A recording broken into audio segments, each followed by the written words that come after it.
kemarin-kemarin sebelum corona, saya sebagai pedagang guling pada saat itu bisa menghabiskan 100 sampai 150 ekor per bulan. Pada saat corona itu saya hampir nol, nggak ada pesanan sama sekali, maka dari itulah saya akhirnya mutar otak apa yang harus saya lakukan, dan akhirnya saya punya inisiatif untuk menjual nasi babi guling dalam bentuk prasmanan pada saat itu, dan itu pun saya buka di rumah pada waktu itu. Ternyata produk saya masih disukai.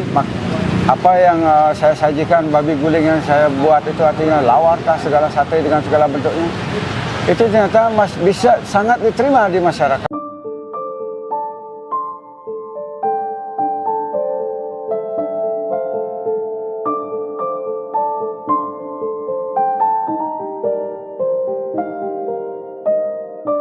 Hai pecinta kuliner Bali, khususnya babi guling. Perkenalkan, saya Putu Yasa Melem, owner dari Babi Guling Melem. Pertama kali saya terjun ke babi guling itu tahun 2002. Saat itu setelah bom Bali pertama pada tahun itu. Pada saat itu ekonomi masyarakat Bali sangat terpuruk, termasuk saya sendiri. Kemudian saya bingung harus melakukan apa dan apa yang harus saya lakukan, itu yang menjadi pertanyaan dalam diri saya. Dan pada akhirnya saya melihat pedagang-pedagang makanan atau kuliner khususnya itu, hanya itu yang bisa berjalan pada saat itu. Akhirnya suatu hari saya memutuskan untuk berjualan nasi. Saya bingung, saya harus jual nasi apa gitu. Sedangkan saya hanya bisa membuat nasi Bali pada saat itu, kuliner Bali. Saya mencoba menjual nasi babi guling dalam bentuk jinggo.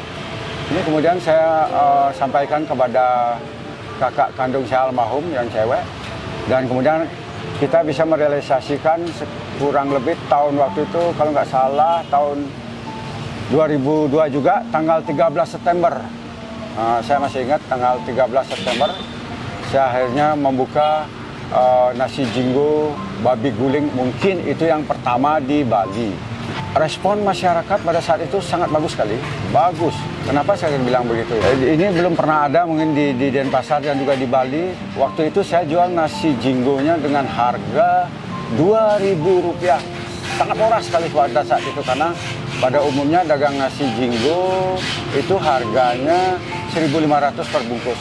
Nah, tidak sampai 1 bulan, saya akhirnya bisa membuat nasi jinggo itu sebanyak 1.200 bungkus. Itu sudah luar biasa sekali ya. Luar biasa sekali pada saat itu. Dan itu berjalan sampai 2009. Mungkin pada saat itu kalau medsosnya lagi rame, mungkin itu namanya sudah viral waktu itu. Pada zaman itu, pada tahun 2002 sampai ke 2009 itu. Dan pada akhirnya usaha saya harus terhenti sementara pada saat itu, karena anak saya yang sulung itu sakit sampai pada akhirnya tahun 2010 akhirnya anak saya itu akhirnya meninggal, dan semua aktivitas untuk aktivitas jualan nasi jinggo atau babi guling itu saya hentikan untuk sementara. Saya shock secara mental.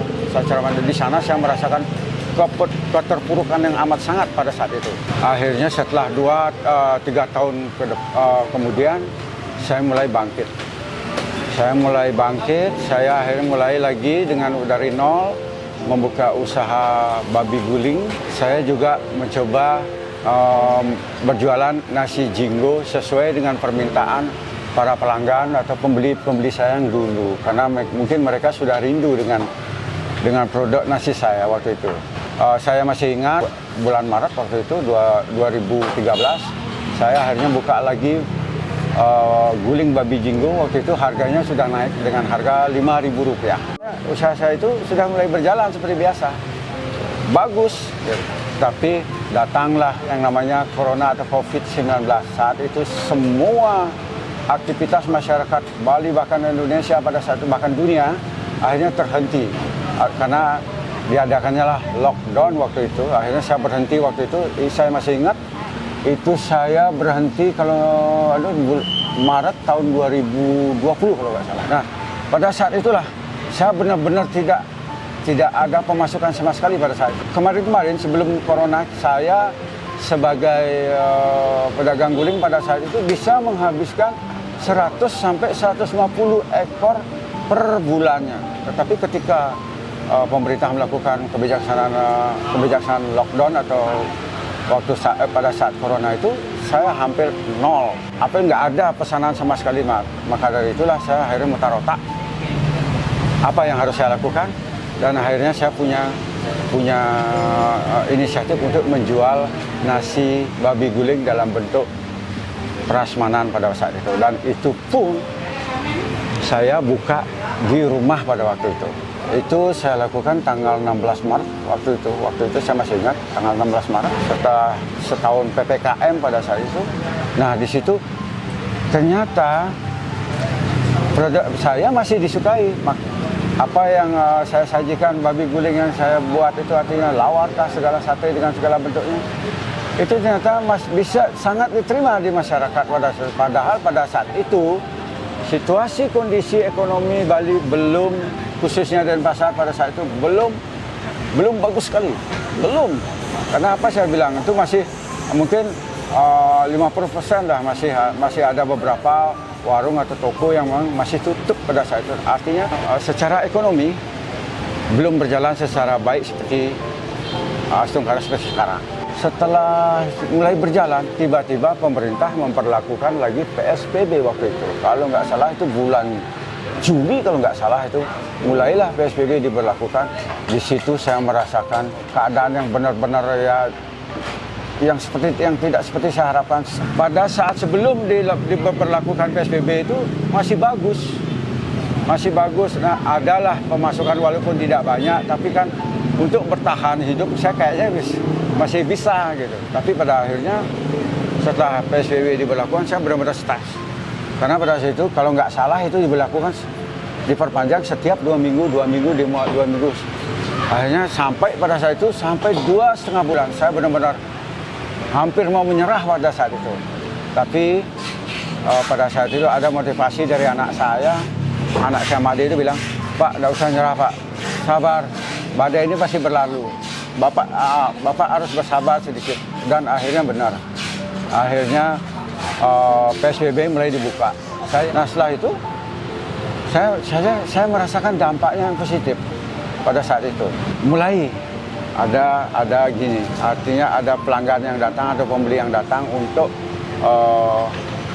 membeli dan mencoba masakan saya, walaupun mungkin secara langsung atau lewat aplikasi Grab atau ya ojol-ojol gitu lah ya. Sampai akhirnya setelah 1 bulan, saya masih ingat Desember waktu itu, pesanan babi guling pada saat itu akhirnya mulai datang. Pembeli di rumah pun semakin hari semakin banyak. Dan setelah itu saya berusaha untuk mencoba membuka usaha babi guling itu di luar. Kenapa saya akhirnya keluar dari rumah? Nah, yang pertama itu kan pembeli sudah mulai mengenal babi guling Melem ya, dengan ekonomi yang sudah mulai membaik pada saat itu. Yang kedua adalah masalahnya adalah parkir pada saat itu. Ketika siang, pada jam makan siang, banyak biasanya instansi bank misalnya seperti itu, pegawai-pegawai gitu, akhirnya makan siang ke tempat saya, tempatnya hampir penuh sesak gitu loh. Saya di satu sisi kan gang di tempat saya itu nggak terlalu lebar, jadi saya putuskan pada saat itu mencoba untuk keluar. Nah, disinilah ada ide dari anak saya untuk mencoba babi guling supaya kita bukanya malam pada saat itu. Malam itu sangat bagus memang. Waktu itu saya juga sendiri sudah berkeinginan untuk membuka babi guling itu di malam hari. Ide dari anak itu saya sambut baik. Kemudian saya mencoba membuka di pasar Sahira Pemedilan ini. Dan Astungkara, setelah saya buka usaha ini 1,5 tahun lamanya, Astungkara sudah berjalan dengan baik seperti apa yang saya inginkan. Di sini banyak memang pelanggan yang minta saya untuk membuka buka pagi, tapi kendalanya di sini adalah pasar Senggol. Jadi kita harus berbagi. ada di sini untuk pagi harinya memang ada pasar tradisional, misalnya dia menjual berbagai macam seperti daun lah, pisang segala macam. Nah, untuk malamnya memang di sini dikhususkan untuk kuliner. Misalnya ada dagang nasi goreng, ada dagang es campur, ada dagang bubur dan soto ayam atau segala macamnya. Itulah di sini akhirnya saya berpikir bagaimana caranya untuk membuka babi guling ini agar pelanggan itu bisa menikmati di siang hari sampai sore hari. Nah, kemudian saya mencari tempat, saya berusaha mencari tempat untuk membuka. Intinya tempatnya itu lebih luas lah.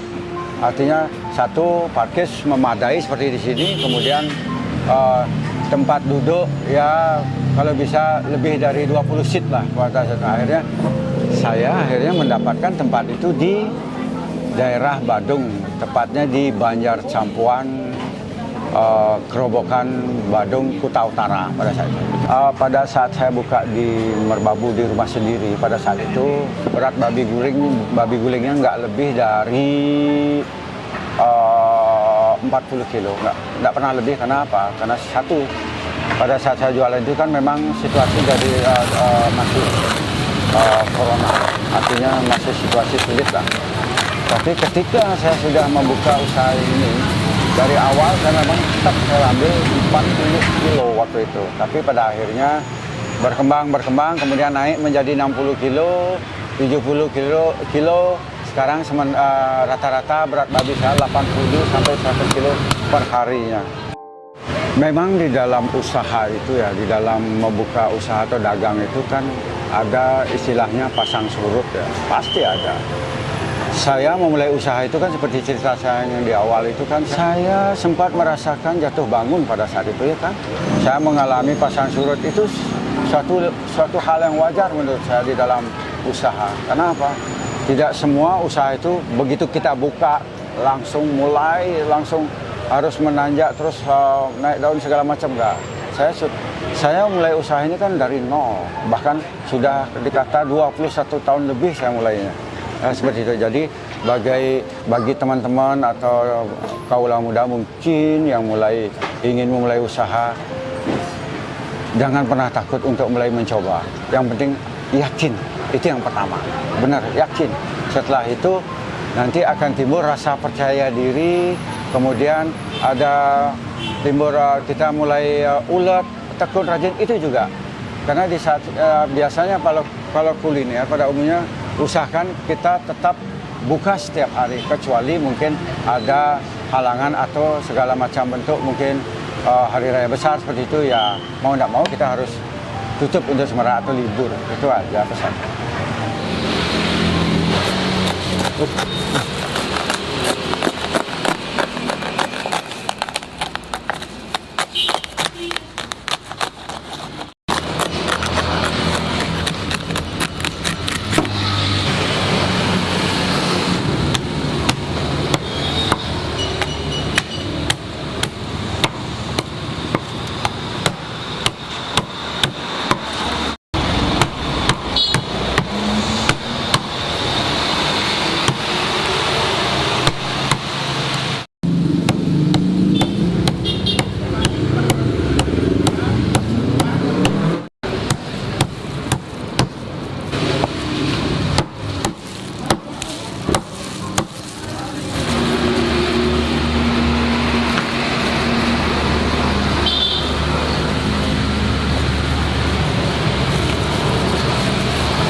Nah, sekarang saatnya untuk menikmati makan siang di Babi Guling Melem cabang Kerobokan. Nah, kali ini saya memesan porsi babi guling jumbo seharga 30.000. Nah, untuk isiannya sendiri, ini ada kuah balungnya, pupuk rambak, kena ini kulit babi guling 3 potong, daging babi guling beserta bumbu. Nah, ini ada penyon, ini sayur daun singkong. Nah, ini ada lawarnya, ada sate lilit ayam, kemudian ada urutan, jeroan, serta lemak goreng atau lemak goreng merah. Nah, semuanya ini fresh olahan dari babi guling Melem. Nah langsung aja, mari kita makan guys. Kurang Pak.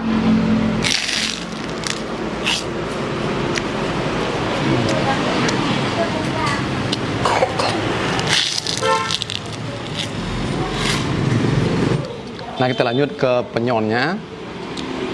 Ini penyon guys. Penyon atau biasa juga disebut dengan benyuh.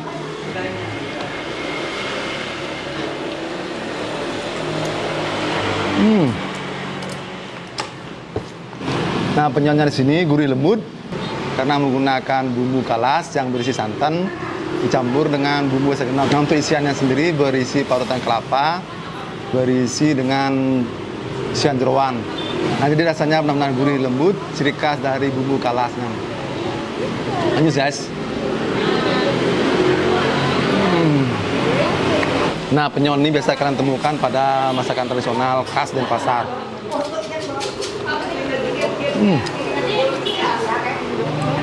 Nah kita lanjut ke lawarnya.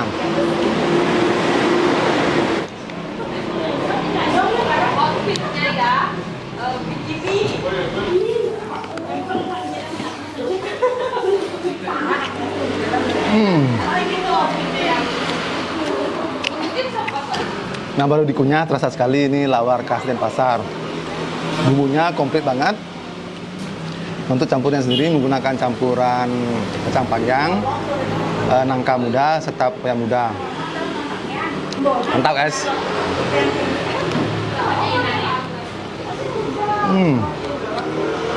Nah di sini ada beraneka ragam gorengan jeroan, mulai dari usus, ati, serta paru.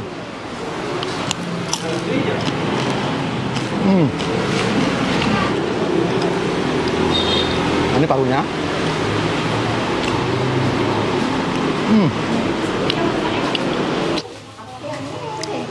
Nah lanjut ke urutannya. Nah urutannya di press, dibuat langsung di babi guling melem. Coba guys.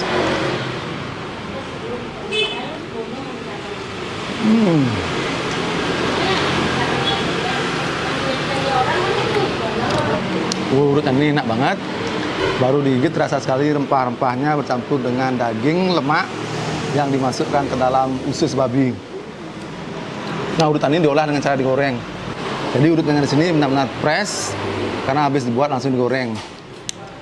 Bumbunya enak guys. Nah ini juga ada lemak goreng merah.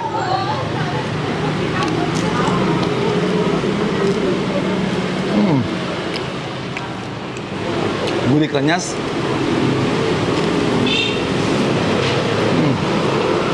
Nah kita lanjut ke satenya, ini sate lilit.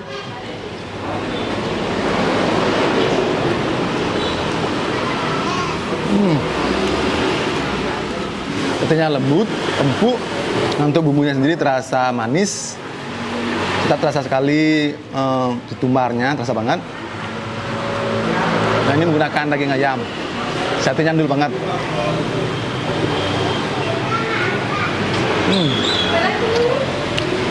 Nah, lanjut ke kuah balungnya. Coba dulu kuahnya. Di sini kuahnya keruh berminyak.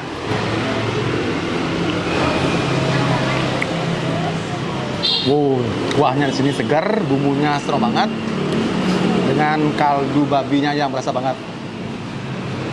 Lanjut ke isiannya.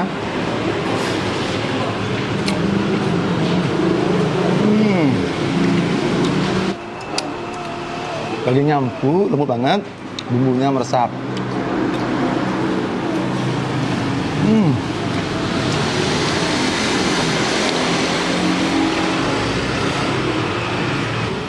Nah, rasa dari bumbu rempah-rempahnya ini, bumbu segenap ini, pas banget. Enak guys. Nah, kita lanjut ke sayur daun singkongnya.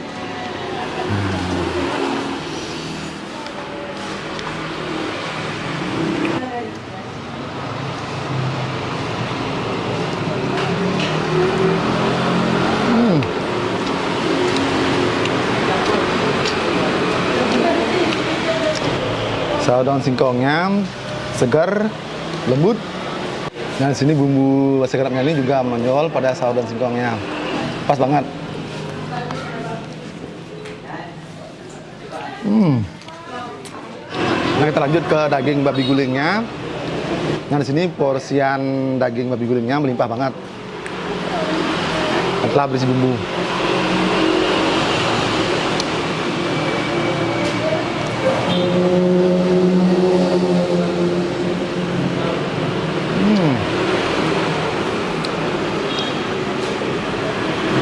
Daging babi gulingnya amazing berjalan nih. Namanya empuk, juicy. Nah, bumbunya sini enak banget guys. Di sini bumbu bahasa genapnya nih berasa banget. Rasa dari kencur serta bawang putih itu berasa banget, menonjol. Enak banget.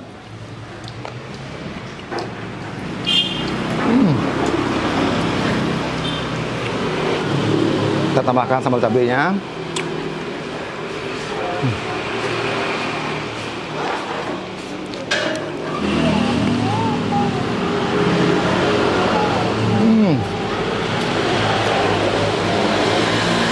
Pedasnya nampol, dagingnya empuk dan juicy, berpadu dengan bumbu segenapnya, menjadikan daging babi guling ini luar biasa banget.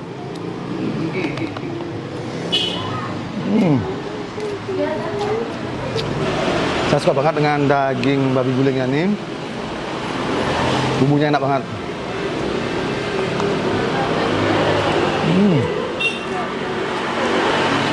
Nah, saat untuk tes kriuk kulit babi guling.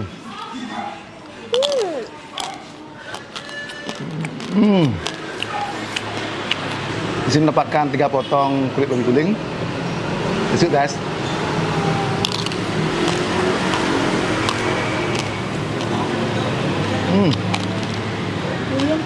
Kulit babi gulingnya benar-benar kriuk, crunchy dengan sensasi juicy lemaknya. Untuk taste-nya sendiri, taste dari kulit babi guling itu berasa banget. Smoky dari serabut kelapanya itu benar-benar berasa banget. Ini sih guys, boleh jalan.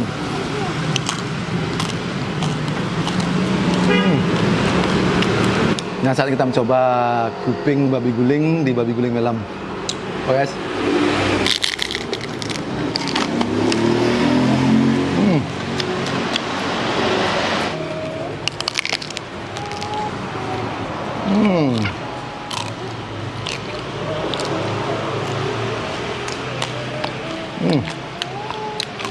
Kita tambahkan bumbu babi gulingnya.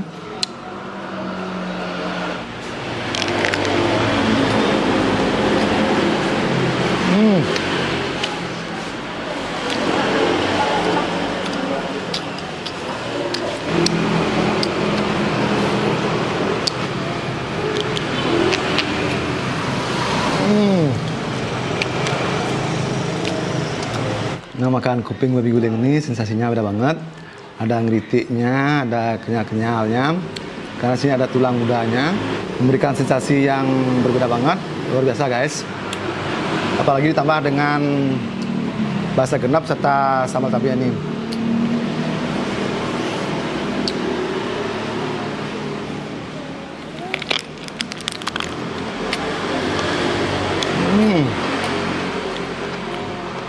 Buat kalian penggemar babi guling yang berada di seputaran Kute, Kerobokan, Canggu dan sekitarnya, yang rindu dan kangen dengan babi guling Melam, kalian tidak perlu jauh-jauh datang ke Denpasar untuk merasakan babi guling Melam, karena kini sudah buka cabang di Kerobokan.